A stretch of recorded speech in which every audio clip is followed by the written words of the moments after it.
ain't even open your soda yet. I said you ain't even open your soda yet. Huh? Whoop. So like right here, how are we gonna do this? What do you mean? As far as that teak. Well, the teak's Just gonna right go here? from here to here. You know what I mean? Because I don't want to focus on painting any more of what's not gonna show. Yeah. You know what I'm saying? Well, to make it easier, we could just do a piece that's wide enough from here. Well, from here Well, that's what I'm to saying. here, and we Yeah. don't need to do this part because I mean, otherwise that's gonna be a lot of cut in. I mean, we could No, I would say just to, like you said, bring it to the wood. to the wood, and then we'll just paint. Yeah.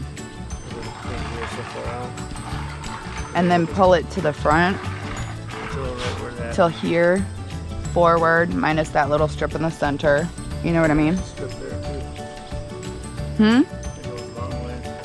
Well, we'll cut that out then. So end it here, and then from Yeah. here, the wood over until the edge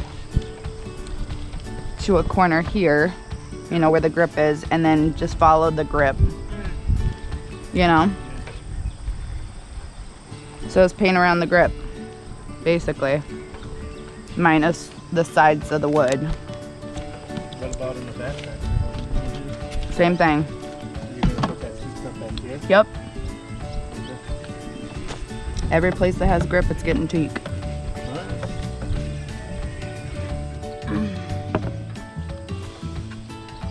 Are you gonna roll the sides here? Yeah, the big area. All right.